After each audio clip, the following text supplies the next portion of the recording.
Дали ми харесва да я поканя ли на среща? Дали наистина тя иска моето внимание или това е просто учтивост? Почти всеки човек се чувства по този начин, когато харесва някое момиче или жена. Сега ще ви дам топ 6 знаци, че една жена има някакъв интерес и симпатия към теб. Няма как да объркате тези симптоми и това е показателно.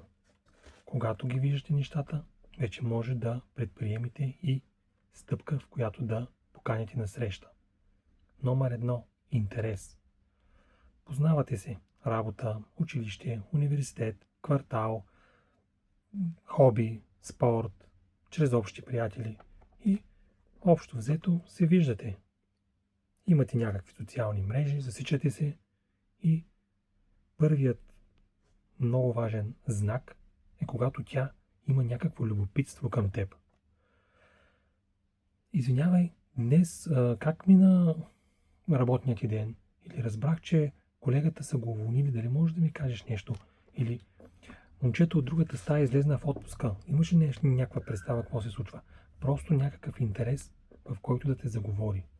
Може да попита всеки, но пита теб в компанията, в работата, в университета. Интересува се, иска да разбере повече. И от време на време може да попита нещо лично. Абе ти до вечера какво ще правиш? Какви хобита имаш? Ходиш ли още на еди си кой курс? Старание да разговаряте. Опитва се да измъква повече информация, повече внимание. И ти трябва да забележиш чистото любопитство от това, че иска твоето време. Това става, ако се усмихва, ако се притеснява, ако в разговора се изчерви, ако нещо се пошегуваш. Но това е първия знак, когато тя има любопитство към теб и се интересува от нещата около теб. Номер 2. Да не забравяме визуалният контакт. Погледите. Една жена, която харесваш, винаги ще те наблюдава. Когато се засечете, ще те гледа. Когато и ти я погледнеш, ще се смути, ще се изчерви, ще се притесни, ще отмести поглед. Ще се развълнува и това ще я накара да отстъпи. Все пак тя е момиче и жена нежна. И твоят поглед трябва да бъде мъжки, силен. Дори инстинктивно да искаш да го отместиш, задръж го още няколко секунди. Просто да покажеш, че си мъж, че я харесваш и че и ти също се вълнуваш от нея. Погледът показва много неща. И съответно поглед с усмивка, поглед с искри, с блясък, с някакъв вид желание, то личи. И естествено влизате в стая, няколко човека си там, тя те поглежда, ти я поглеждаш, тя отмества поглед, започвате разговора, след малко ти казваш нещо ненасочено към нея. И тя започва да се смее в компанията. Усмихва се и като цяло, ако задаваш някакъв въпрос, тя отговаря. Тя е ангажирана в разговора, тя следи какво казваш. За нея е важно твоето мнение, твоят хумор, твоят коментар. Много важен сигнал. Комплименти, хвалби. Дори и жените също обичат да правят комплименти, както и ние към тях. И това може да е: много добре се справил с тази задача. Леле, ти си изкарал много хубава оценка на изпита. Браво, видя колко добре си подредил твоята част от склада. Леле, шефа каза, че си се справил невероятно. Колегите те похвалиха, че много добре работиш. Каква хубава риза. Леле, страхотни маратонки. Какъв цвят си избрал за тях, вързвате се с блузата. Тази риза ти стои страхотно. Доста интересен парфюм, много хубав. Отива ти. Може да е някаква малка стъпка, но ще ти каже нещо, ще коментира нещо от теб и ще го направи положително. И може да те помоли за някаква услуга, когато се заговорите. Извинявай, може ли дойдеш да погледнеш шкафа ми, че нещо не се отваря добре? Може ли да ми помогнеш само... ще сменям антифриза, не мога сама, след работа да ми изчакаш. Или извинявай, може ли лекциите от вчера, че не присъствах?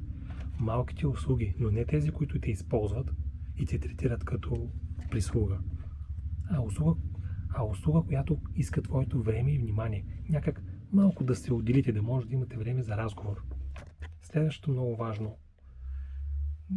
важен знак. Иска да бъде забелязана. когато се засичате и виждате, някак си винаги виждаш най-добрата си светлина. Хубава прическа, грим, красиво облечена, усмихната, лъчезарна. Където, когато и да е, обща компания, общи лекции, обща смяна на работа, обща компания, тя идва в най-добрата си форма. Не е облякла анцуга да отиде до магазина, не е с ежедневното облекло, а винаги е топ. Прически.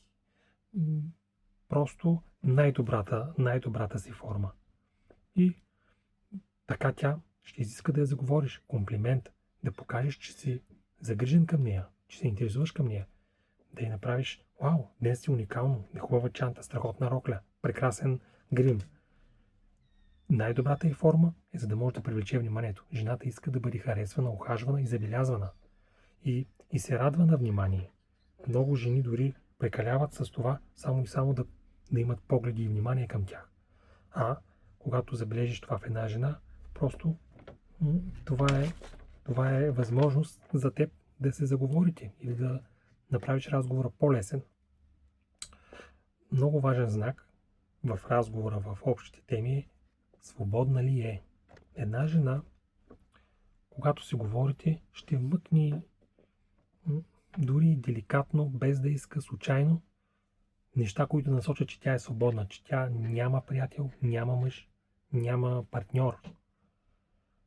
Ще предизвика инициативност тебе, като случайно каже, трябва да разхождам сама кучето, нямам нищо за ядене тази вечер, колко ми е скучно, няма да ядам с приятелките ми, сама съм и нямам нищо какво да правя, не ми се ходи на фитнес, защото трябва да ходя сама, не съм планирала нищо, нямам някакви ангажименти, просто тя така те пробва. Пробва ти и ти намеква, че има някакво свободно време и няма с който го сподели. Поне не е това, което тя иска. И това нещо така ти дава един сигнал да разбереш, че тя може би иска да разнообрази тези скучни вечери, дни и да оплътни свободното си време. И след някои от тези сигнали, ако ги забележиш, не е лошо, когато видиш, че се смее на хумора ти, че ти обръща внимание, че ти гледа, че те заговаря, че търси твоя контакт, не е лошо да събереш смелост и да я поканиш на среща. Това вече на 100% ще ти даде гаранция, но да го направиш, когато виждаш тези сигнали, за да не получаваш откази. Отказите демотивират. Отказите ще те направят по-слаб, чисто като енергия и като излъчване. А това се забелязва. Един мъж трябва да има силно излъчване, самочувствие и кураж. И когато видиш усмивките в нея, просто или го напиши, ако сте колеги, работи заедно, или в чата, или в социалните мрежи, или просто го вмъкни в някакъв разговор, докато си говорите, щом те е скучно в събота вечер, ако искаш, може да се разходим някъде заедно, или да изведем кучето ти двамата. Аз също нямам какво да правя, можем спокойно из парка да се разходим. Или, добре, нека след като ти свърша някаква дребна услуга, както казахме, да донесеш нещо, да занесеш лекции, ако искаш да отидем на кафе и там ще ги разменим. И така поканете я и вижте, ако има интерес, тя ще се съгласи. Ако не се съгласи, ще каже, утре не мога, тази вечер не мога, но утре съм свободна. Ще ти даде алтернатива. Алтернативата винаги означава интерес. А ако просто иска да те отхвърли и както всички тези сигнали, тя ще отговаря твърде кратко. Не, да, от София, заета съм, не мога, няма как. А ако има интерес, тя ще каже, не мога, но в края на седмицата съм свободна. Другата седмица съм отпуска. Утре нямам лекции и мога да излезна. Ще даде алтернатива. Това ще ти подскаже, че отказът всъщност не е отказ, а просто е пренасочване към удобна дата. И съответно жена, която има интерес, ще ти каже да и ще се оговорите. Успех!